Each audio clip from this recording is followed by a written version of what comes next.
bienvenido al podcast Presencia Ejecutiva Vayale Marroquín. Estoy emocionada de saludarte otra vez en otra semana más con otra reflexión sobre presencia ejecutiva, liderazgo, todas estas reflexiones que nos ayudan a inspirar nuestro camino profesional.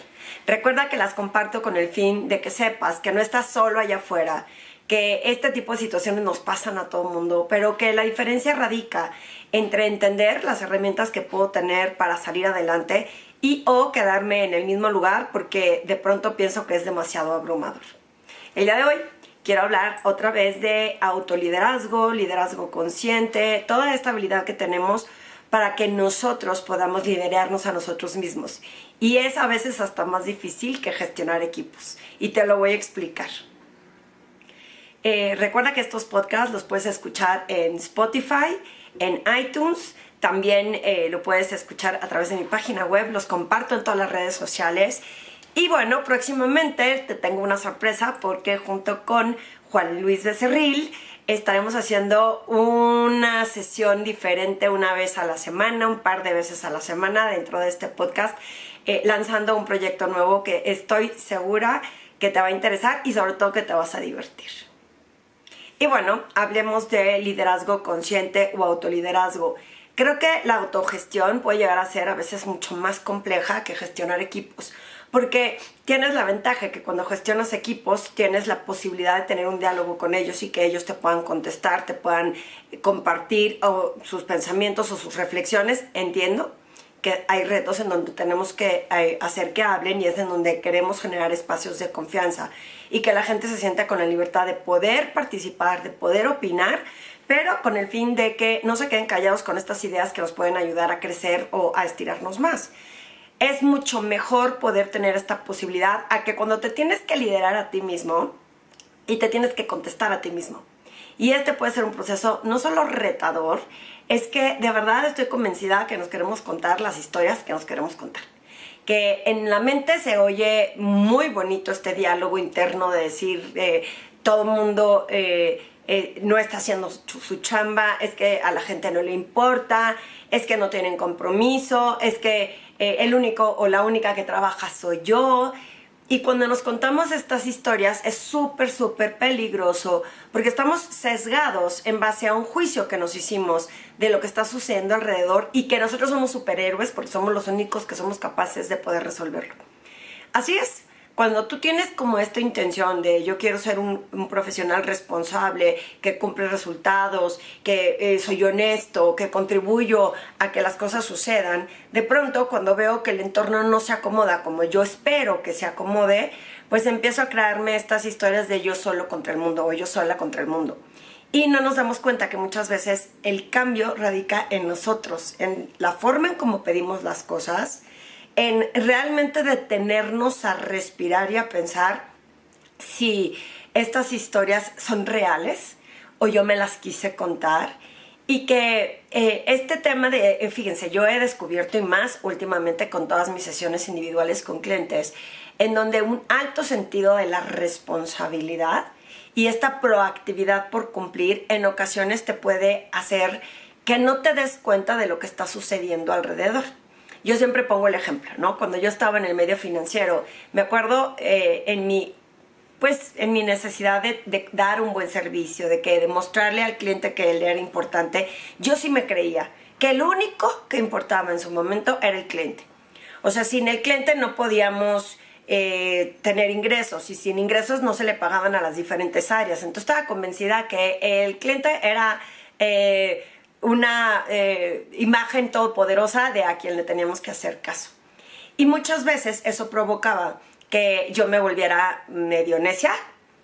Yo decía que era tenaz, pero recientemente, creo que lo encontré en un podcast hace ya tiempo, que me encontré a un ex compañero del medio financiero y le digo, y me dice, es que eras bien necia. Y yo, no, es que yo era tenaz. Y no, era bien necia, porque yo decía, al cliente se le tiene que resolver, es importante que el cliente tenga respuesta, tiene que ser para allá, no me importa lo que tú estés haciendo. O sea, yo tenía muy poca consideración de las otras áreas porque lo único que me interesaba era llegar hacia con el cliente. Cuando después descubro que para generar estos resultados con los clientes pues es importante pues influir en los otros departamentos, entender que los otros departamentos también tienen otra serie de actividades que cumplir y que no nada más todo gira alrededor mío o de mi cliente, pues me hizo verlo desde un punto de vista más empático, ¿no? Si tú le dices a una persona, fírmame un contrato, pero ya, porque tiene que salir la cuenta, porque me va, no sé, en el momento del medio financiero me va a caer la lana, y sin esa lana, pues no va a haber como estos ingresos.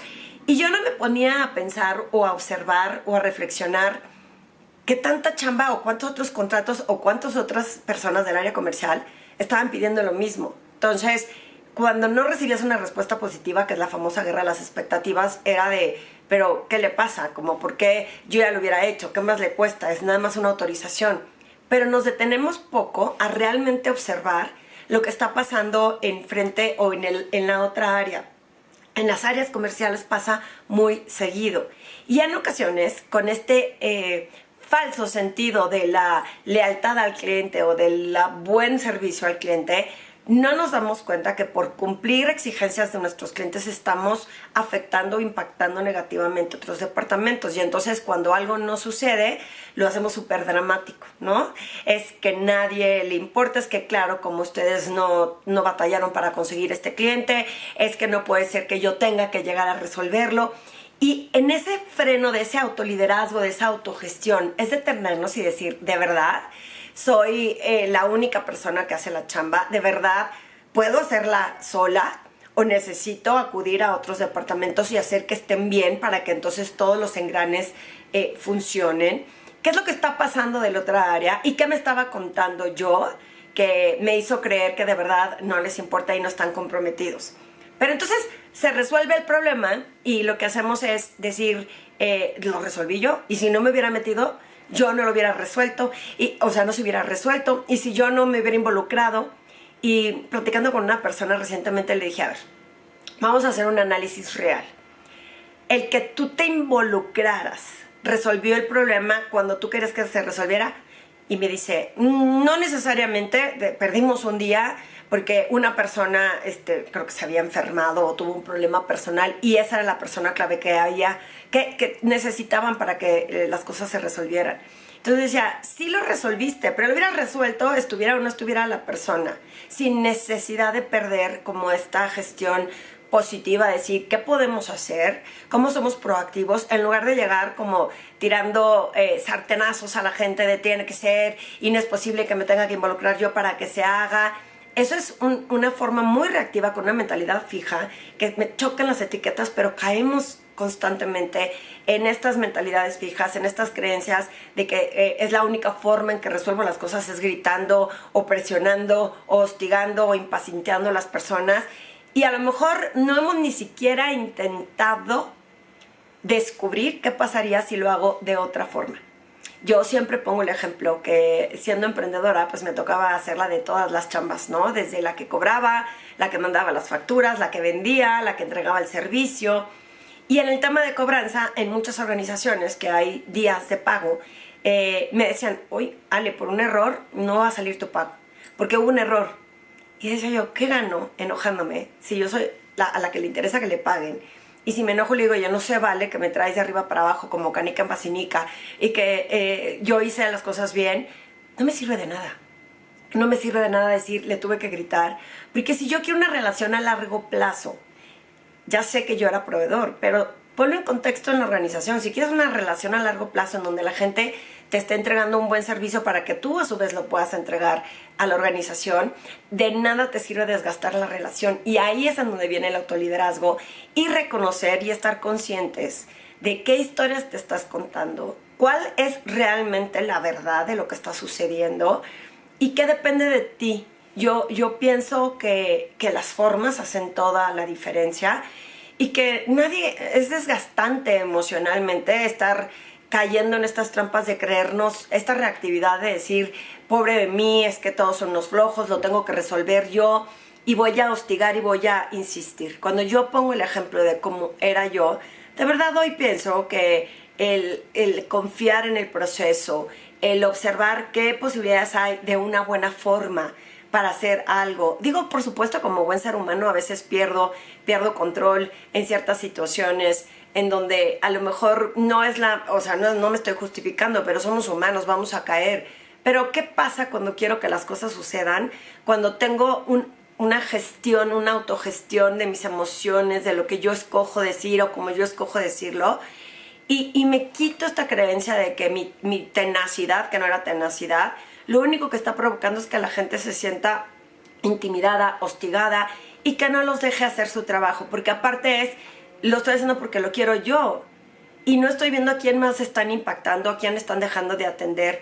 ¿Qué tan difícil es voltear ese reflector hacia adentro? Me decía recientemente en una entrevista que también, por cierto, les voy a compartir próximamente con Fred Johnson de Initiative One, un gran programa de liderazgo, del cual me siento honrada que vamos a representar aquí en México junto con mis colegas en España y en Latinoamérica. Y me decía, Ale, pues es que tú de lo que hablas cuando hablas de liderazgo es de una inteligencia emocional. Y sí, para tener un buen liderazgo es bien, bien importante hacer una evaluación de cómo están nuestras emociones, qué tanto sabemos responder a estas emociones buscando la información que hay dentro. Y una vez que tenemos esa información es cómo decido responder. Pero cuando caemos en la trampa de la reactividad, de la negatividad, de decir el juicio, este ego que nos dice tiene que ser de esta forma, no fluye de la misma manera. Y muchas personas se sienten retadas cuando hago comentarios como que a lo mejor ese es el factor determinante por el que no estés listo para el siguiente nivel. Porque sí sé que hay personas que tienen autoridad, que a lo mejor son muy reactivas y que han logrado escalar en lo profesional, pero no es el mejor liderazgo ni el que hace que las cosas sucedan mejor. No está peleado el que, aunque tú tengas un puesto de autoridad, qué bueno que seas exitoso económicamente, por decirlo así, o por puestos de poder, pero eso no necesariamente garantiza que las cosas sucedan correctamente y que se llegue sosteniblemente, o sea, que sea sostenible en el tiempo el resultado de lo que estamos emprendiendo. Estoy convencidísima, y más ahora que tengo esta relación con estos colegas en España y en Latinoamérica, estoy convencida que ir a trabajar a un lugar en donde las cosas fluyen, en donde no es cansado ir luchando contra todos y que se hace esta guerra de poder, en que tus expectativas son tan altas de los demás que no volteas a ver cuáles son las expectativas de ti mismo o de ti misma, en donde la autogestión de tu liderazgo es mucho más retadora, pero te tienes que animar a ser vulnerable, te tienes que animar a pedir ayuda y te tienes que animar a convencer, a conversarlo o a escuchar lo que otros tienen que decir. Así que yo te invito a que reflexiones esto. Si eres de estas personas que piensan que si no se hace como tú lo haces, entonces nadie lo resuelve. Pero esto significa tener malos modos, usar palabras negativas, hostigar a la gente, desear un poquito. Ponte a pensar, haz el intento, haz esta reflexión y analiza si pudieras intentarlo de otra forma. Que veas cuál es el impacto que tiene, no solo en la relación que tienes con las personas, y que cuando te queches diciéndote, no, pero si yo soy buena persona, no, pero es que mi intención era buena, no, pero no soy grosero o grosera. Cáchate en dónde te estás justificando tanto que no estás dispuesto a hacer un cambio en tu comportamiento que a lo mejor te traiga resultados de impacto mucho más positivos. Es bien difícil, este episodio está de filosófico a reflexionar, a entender cómo nos estamos gestionando como líderes, y créeme que si no puedes hacer solo esta autogestión, hay muchas personas que te pueden apoyar dentro de la organización, mentores, coaches internos en la organización, coaches externos, podcasts como este que te ayuden a caer veintes para que tengas como claridad de qué sí está en tus manos resolver y cómo podemos dejar un legado, trascender, impactar positivamente para que las cosas sucedan.